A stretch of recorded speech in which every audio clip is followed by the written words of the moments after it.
Iya, selamat pagi, salam supel, salam bahasa Indonesia. Siswa sekalian, kita bersyukur jika saat ini kita dapat bertemu kembali. Walaupun kita dalam pembelajaran ini pelaksanaannya dilaksanakan secara BDR daring, Bapak berada di sekolah dalam ruangan Zoom meeting dan kalian semua ada di rumah. Pada kesempatan ini, Bapak akan menjelaskan materi Bahasa Indonesia kelas 9, yaitu ciri-ciri dan struktur pidato persuasif. Apa tujuannya dari yang Bapak sampaikan pada materi ini? Yang pertama, tujuan pembelajaran ini, kalian semua setelah mempelajari ini harus bisa menjelaskan ciri-ciri pidato persuasif. Bisa menjelaskan ciri-ciri pidato persuasif. Kemudian yang kedua, semua siswa diharapkan mampu menjelaskan struktur teks pidato. Ya, mampu menjelaskan struktur teks pidato. Sedangkan yang ketiga, siswa harus bisa menentukan struktur teks pidato dari sebuah pidato. Bapak ulangi sekali lagi bahwa tujuan pembelajaran materi ini adalah pertama, menjelaskan ciri-ciri pidato persuasif, menjelaskan struktur teks pidato, kemudian menentukan struktur teks pidato dari sebuah pidato. Baik, kita lihat apa sih ciri-ciri teks pidato persuasif. Ciri-ciri teks pidato persuasif yang pertama adalah bersifat mendorong atau mengajak. Jadi, isi pidato ini tujuannya memberi dorongan atau mengajak seseorang agar orang tersebut mau melaksanakan atau mampu mengikuti apa yang dikehendaki dari isi pidato sang orator ini. Kemudian yang kedua, ciri-ciri teks pidato persuasif adalah reaksi yang diinginkan adalah membangkitkan emosi agar pendengar menyetujui atau meyakini dan mungkin membangkitkan timbulnya tindakan tertentu pada pendengarnya. Jadi, ciri yang kedua, Bapak ulangi, reaksi yang diinginkan adalah membangkitkan emosi agar pendengar menyetujui atau meyakini dan mungkin membangkitkan timbulnya tindakan tertentu pada pendengarnya. Ya, itu adalah ciri-ciri pidato persuasif. Kemudian, apa struktur teks pidato persuasif? Nah, struktur teks pidato persuasif ya, ini terdiri dari 3 bagian. Yang pertama adalah pembukaan, yang kedua adalah isi pidato, dan yang terakhir adalah penutup pidato. Pembukaan, isi pidato, penutup pidato ini harus lengkap. Ya, di dalam teks pidato tidak boleh hilang salah satu. Ya, ada pembukaan, ada penutup pidato, tidak ada isinya, itu bukan sebuah pidato. Ya, ada isi pidato, tidak ada pembukaan, tidak ada penutupnya, juga terasa kurang. Jadi di sini disampaikan ketiga struktur tersebut merupakan komponen penting yang harus ada dalam sebuah teks pidato, terutama teks pidato persuasif. Ya, ingat teks pidato persuasif adalah isinya yang mengajak, mempengaruhi. Ya, jadi harus lengkap dari pembukaan, dari isi sampai penutup harus lengkap dan jelas. Ya, sebab jika ada salah satu struktur teksnya tidak ada, maka teks pidato tersebut tidak akan menjadi teks pidato yang sempurna. Jadi ibarat bakso, namanya saja bakso, kalau hanya ada air, ada mie, tidak ada pentolnya, maka dia tidak sempurna. Jadi bukan bakso yang seperti itu. Oke, jadi itu struktur teks pidato, yaitu pembukaan, yang kedua isi pidato, yang ketiga yang ketiga adalah penutup pidato. Apa yang harus diperhatikan ketika kita menyampaikan pembukaan atau di dalam pembukaan teks pidato? Yang pertama adalah salam pembuka. Salam pembuka. Salam pembuka ini bisa selamat pagi, selamat siang, assalamualaikum, salam, salam sejahtera dan seterusnya. Ya. Kemudian ucapan penghormatan atau sapaan. Ucapan penghormatan atau sapaan ini diberikan kepada audiens, diberikan kepada yang mendengarkan pidato kita. Ya, biasanya untuk kebiasaan di Indonesia itu pengucapan sapaan penghormatan ini dimulai dari orang yang kedudukannya tinggi. Sehingga pengucapan yang terhormat itu hanya diberikan kepada satu orang saja yang kedudukannya lebih tinggi, yang paling tinggi. Sementara yang lain tidak harus atau tidak perlu yang terhormat, tetapi yang saya hormati. Kemudian di situ ada sapaan, berarti sebutan Bapak, Ibu, teman-teman, dan seterusnya.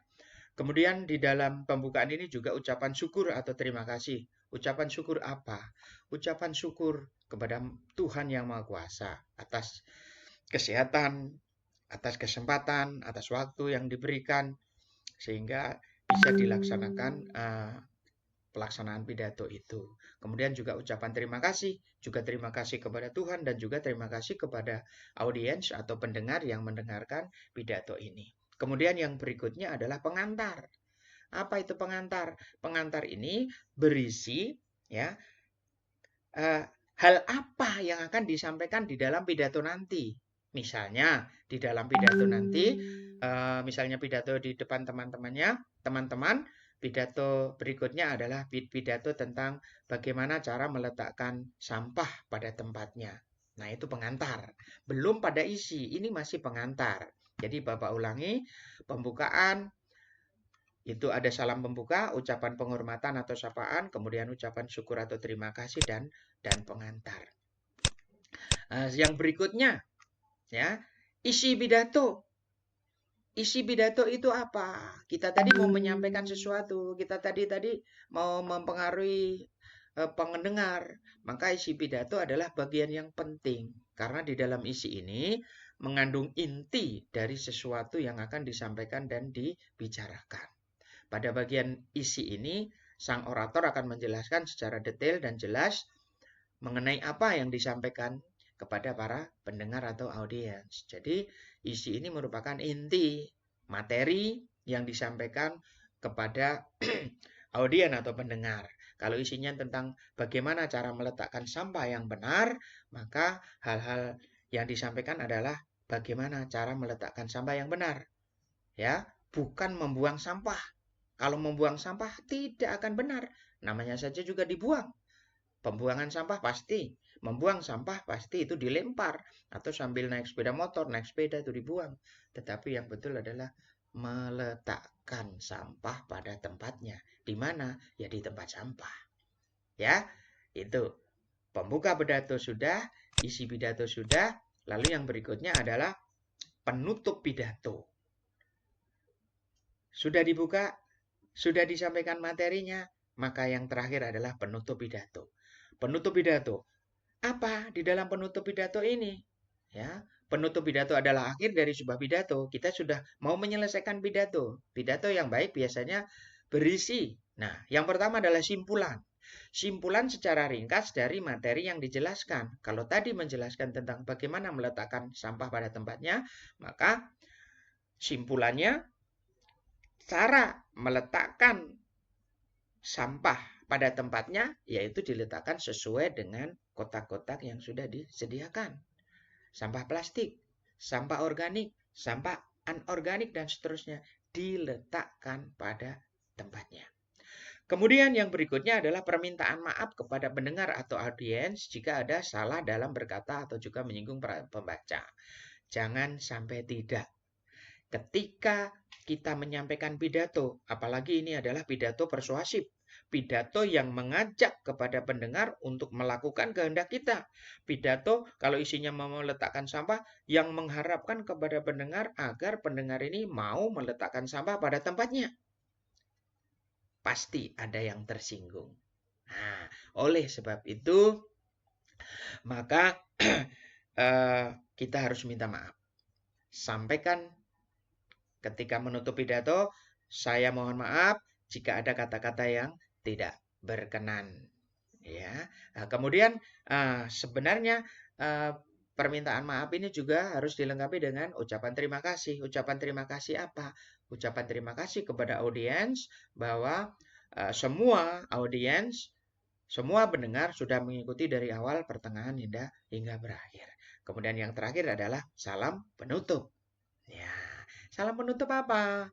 Salam penutupnya, salam, selamat siang. Ya, terima kasih. Nah, kemudian boleh disebut dengan wassalamualaikum dan seterusnya. Ya, itu adalah hal-hal yang disampaikan dalam penutup pidato. Simpulan, permintaan maaf dan ucapan terima kasih, kemudian salam penutup. Nah, jadi materinya sudah selesai, sudah Bapak sampaikan, ya. Materinya sudah Bapak sampaikan, dan ini adalah karena materi sudah selesai, seperti biasanya kegiatan pembelajaran ini, maka akan Bapak beri soal. Nah, tadi tujuan pembelajaran yang ketiga adalah siswa mampu mampu menentukan struktur teks pidato. Caranya bagaimana? Caranya Anda mencari sebuah teks pidato, kemudian tentukan mana pembuka pidatonya. Kemudian tentukan isi pidatonya dan tentukan penutup pidatonya. Ya, kalau bisa nanti lebih rinci, pembuka pidato ini terdiri dari ini, isinya terdiri dari ini, kemudian penutupnya terdiri dari ini. Mana yang simpulan? Mana yang permintaan maaf? Mana yang ucapan terima kasih? Mana yang salam penutup? Nah, semua tugas ditulis. Ya, Bapak lebih mengharap kalau tugas itu diketik yang rapi dalam sebuah file, kemudian file tersebut dikirim. Dikirim kemana? Dikirim ke Google Classroom Bahasa Indonesia kelas 9 yang Bapak miliki atau yang sudah kita miliki bersama-sama. Jadi sekali lagi, tugasnya ditulis dengan baik, kalau perlu diketik menggunakan komputer, kemudian kirim di Google Classroom. Oke, siswa sekalian, mungkin itu saja yang Bapak sampaikan, karena dalam PDR daring ini, kendalanya adalah waktu yang sangat tidak banyak, artinya sangat terbatas, tapi ini kita sudah tepat waktunya, ya. Dan mudah-mudahan apa yang Bapak sampaikan ini menjadi sesuatu yang berguna bagi kita semua. Semoga kita semuanya sehat, orang tua sehat, sehingga semuanya berjalan dengan lancar, sehingga pekerjaan tugas dan sebagainya bisa dikerjakan dengan lancar, karena orang tua memiliki berkat, memiliki rezeki. Terima kasih, salam sehat, hati-hati, ya, tetap mengikuti protokol kesehatan yang bagus. Pakai masker, jaga jarak, kemudian mencuci tangan menggunakan sabun, dan berpola hidup yang sehat. Sekian apa yang Bapak sampaikan, atas perhatiannya diucapkan terima kasih. Salam supel, salam bahasa Indonesia.